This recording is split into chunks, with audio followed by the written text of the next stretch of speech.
CEO Wisdom podcast with Jordan Harbinger himself. You guys probably know him, the Jordan Harbinger Show. He's the host of that. Jordan, can you introduce yourself real quick? Sure, yeah. So I host the Jordan Harbinger Show. I hosted another podcast for 11 years before that. And I just really loved podcasting early, got in early, had sort of first to market advantage in many ways, which was great. And I just loved it, and I still do. So I host the Jordan Harbinger Show. I interview everybody from cult leaders or cult victims to criminals to athletes to authors, performers, celebrities, whatever. It's just follow my own interests and have conversations. It's a pretty good gig. Is it fair to say that it's always hard to get a podcast started? Like, how do you make a good intro? I don't think I made a good job at introducing you. How do you do that on your side? Yeah, I don't really introduce the guest as much as I tell people why I'm interested in the guest. That's a good question because a lot of people will say, "Oh, how do I introduce you?" And then a lot of other shows they'll just read someone's bio. And it's like, "Okay, that does a good job of introducing the guest, but I don't really know why I should be interested in that person, Even if you're like Tom won a Nobel Prize in physics and he teaches at Harvard. It's like, "Okay, that's amazing, but why do I care?" Yes, I should be interested in amazing people in general, but do I really care? I mean, I already know people like that exist. So what do I care? But so I start by saying, I got interested in this guy because he talks about crime on the high seas. And the reason he knows about crime on the high seas is because he lived on a boat that chased slave ships or whatever, like something like that. And then people are like, wow, that sounds really interesting. And then it doesn't matter if you went to like NYU for journalism school, nobody Right. gives a crap. Right. I guess it's like get to value as quick as possible. You can give people all the credentials that they have, but as soon as they start speaking, they start being interested, being interesting. I do think that this is when the authority kicks in. How do you get your guests warmed up so that they get to the value as quick as possible? I don't ask a lot. I don't bury the lead. That's an old journalism trope where a lot of times you notice like in podcasts, they'll be an hour in and then they're going over credentials and backstory and little miscellaneous adventures. And I sometimes do that occasionally as long as they're really, really interesting little tidbits. But a lot of people will have a really long conversation. And I noticed this was some of the trending in podcasting now is like having a 4-hour show. And I barely ever make it through one of those, almost never. And the reason is because if they had prepped the conversation and they knew what was actually interesting, it could have probably been a 45 to 90-minute show max. But since the host doesn't prep and or doesn't understand what's interesting, there's 45 to 90 minutes of content in a 4-hour conversation. It's completely ridiculous. And it disrespects the viewer / listener's time. And I can't help but think that the people who make it through those shows are just like chronically unemployed and stoners or something. Yeah. And so I think to get the guest interesting, I try to say, I start off with a bang. So I say something like, so you lived in a cult that kidnapped people and forced them to become members. How did you get started in that? Were you kidnapped yourself or whatever? And then it's like, I'm not saying like, oh, so you grew up in Minnesota. What was that like? Nobody cares.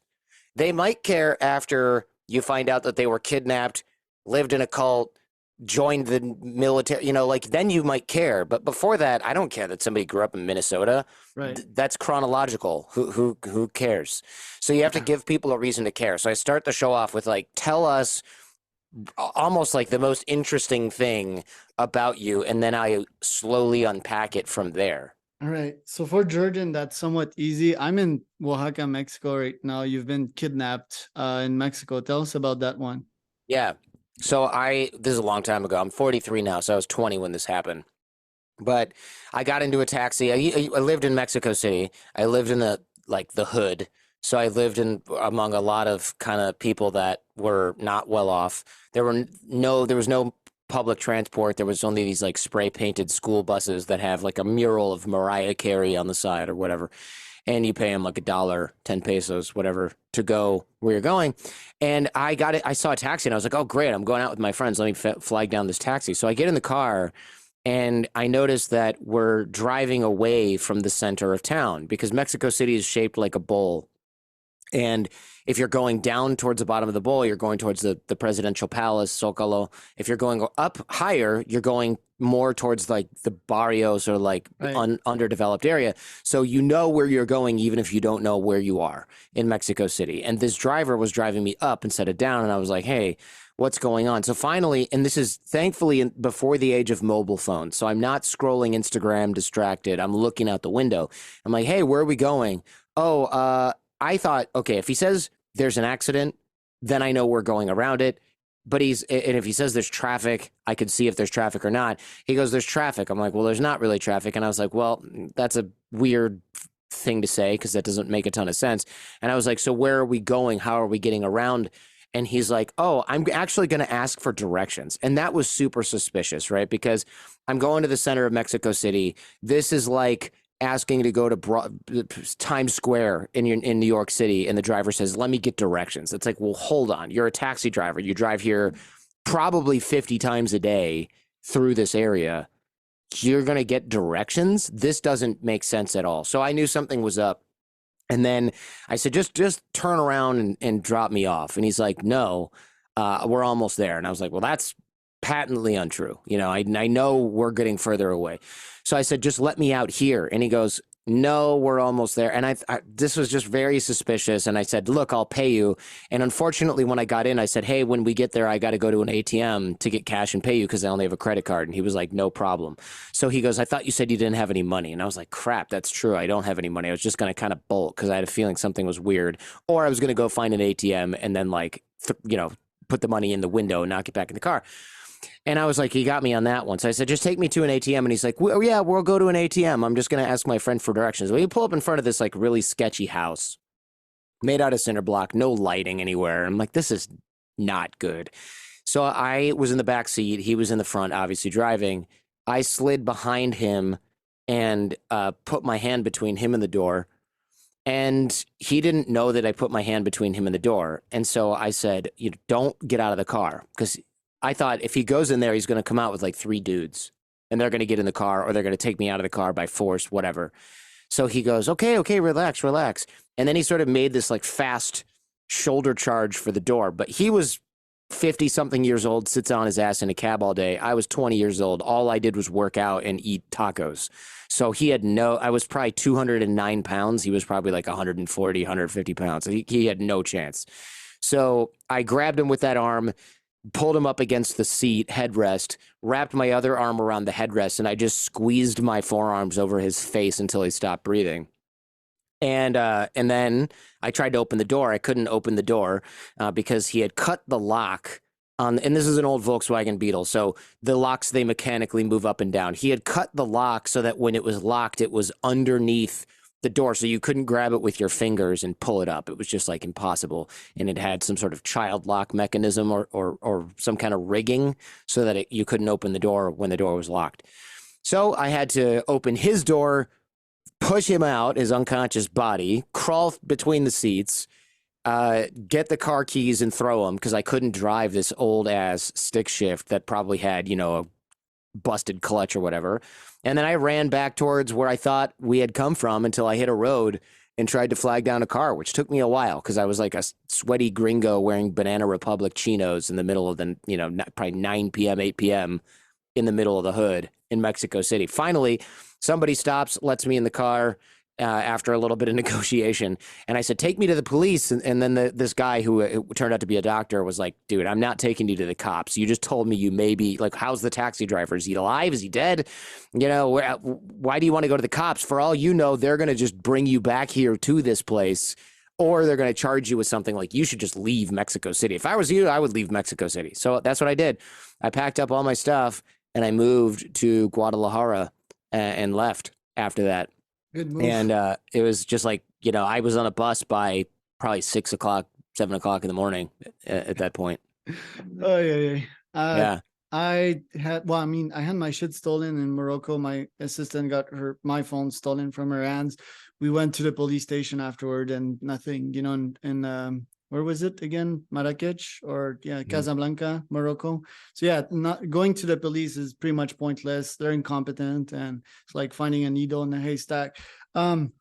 This is funny, but this is some dark shit at the same time. And nowadays you're into interviewing a lot of people that have some of these dark stories. Are you attracted to these, and what insights do you get out of interviewing these folks that went through some dark shit? Yeah, I think in a way I'm attracted to it because it's you can kind of touch the dark side a little bit. Like now I'm old, I've got kids, I'm not doing dangerous things, not on purpose. So it is interesting to reach out to somebody who maybe is either a journalist documenting dark stuff and needs to get the word out about that, or is perhaps a victim of something that's quite dark, or studies something that's quite dark. You know, that stuff's all very interesting to me. But that's not the focus of the show, really. The insights are more of the purpose. And some of the insights that I get from that are resilience, of course, of people who've been through crazy stuff. I would imagine also going through something really dark gives you a lot of clarity about what's important. So you get an insight about what they think is important based on, you know, their life at that point. You also get a glimpse into it. I mean, obviously, look, there's excitement and things like that when you hear a story about an arms dealer or a corporate spy. But I think a lot of times when we open up our world and we see people's real lives, we can see how different people from us still kind of bleed the same blood and have the same feelings. And I think for the United States, that's an especially important message, because right now the media bubble that a lot of people are in is, frankly, it's shocking and ridiculous.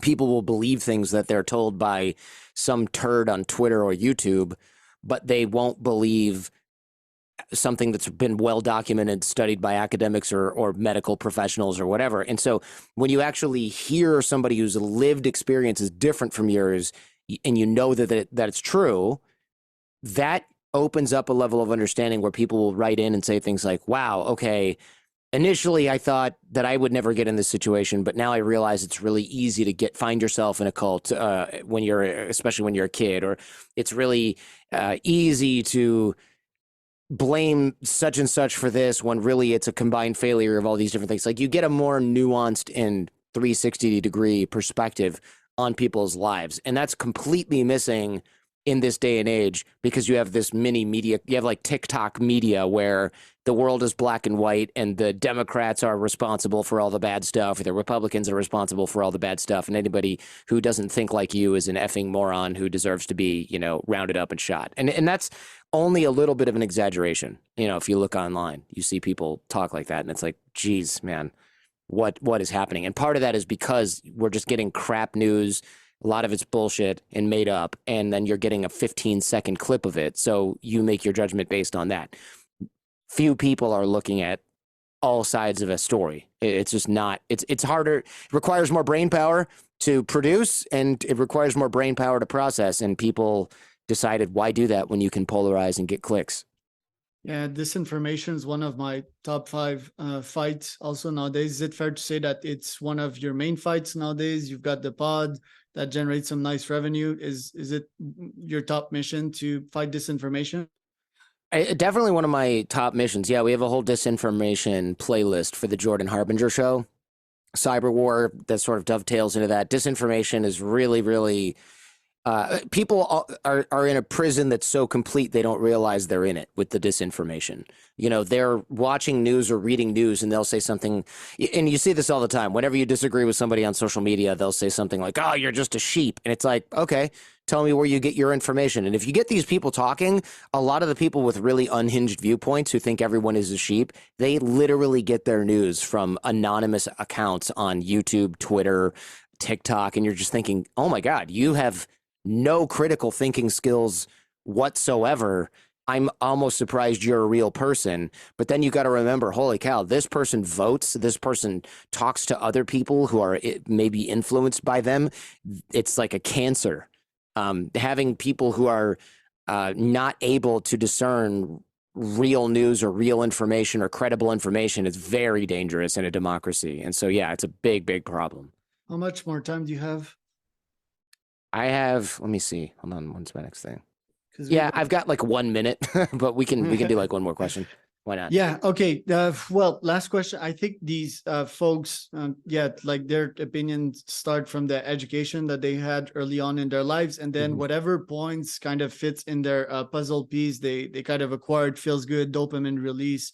How can we fight that? Is that even a worthwhile fight? Education is kind of, and yeah, it's very much related to neuroscience, kind of this rocket science Mhm. problem. How would you tackle it? Do you think like running your own pod and spreading information through your newsletter do you think that is a good solution to crack that one? Yeah, I mean, all you can really do is teach people how to think better. So somebody who gets, somebody who's addicted to disinformation and conspiracy theories, for example, they don't want the truth because they really thrive off of the community they get from believing that the moon landing was fake or the Earth was flat, or they love being a contrarian because it makes them feel smart. Where in their real life, they're probably made to feel like an idiot a lot of the time A because they Dumbarian. are. What's that? A Dumbarian. Yeah, because they're not necessarily. I mean, look, you're not going to meet a flat earther who is an attorney or a doctor. You're not, generally speaking, going to meet somebody like that. Maybe there's a few. I doubt it. The reason is because you're going to meet somebody who struggled their whole life with school and being liked and fitting in, and now they're like, aha. Here's something that makes me feel smarter than other people who actually have education, and also gets me into a community of people that aren't going to reject me like every other community has. And so the solution is not just being like, here's how you think better, right? You can train other people to think better who are interested in that. And then when their dumb cousin tells them the moon landing was fake, they go, yeah, you're a moron. And rightfully so. Getting those people out of conspiracy theory black holes, though, is very tough because it's not about teaching them to think better. It's about there's a whole sort of societal element there. They are going to find something else, right? They're going to join an MLM or something to get the community. They're going to join a freaking some other cult to get their community and social contacts. I'm less worried about those people because that's a job for a therapist. I'm not going to say they're a lost cause, but they're way too much work for me. What I want to do is teach people that might be on the fence and are just like, hey, I'm an open-minded guy. I want to teach those people how to reject disinformation because, look, the 0.1% of kooky people, they're going to be kook's going to kook, right? But the other people who are on the fence who could be swayed by that, I want them to have an inoculation, a vaccine. Speaking of disinformation, I want them to have a vaccine against bad thinking and stupid conspiracy theories and cult-like thinking and all of that crap, because that makes a real difference. Full alignment. Where can people find out more about you, Jordan? Yeah, if you're interested in stuff like disinformation, cyber warfare, crime, cults, science, neuroscience, all that stuff, the Jordan Harbinger Show is a great place to get it. The Jordan Harbinger Show on any podcast app. There's also a YouTube channel, but it's like less than 1% of my audience there. And I don't put up most of my episodes there.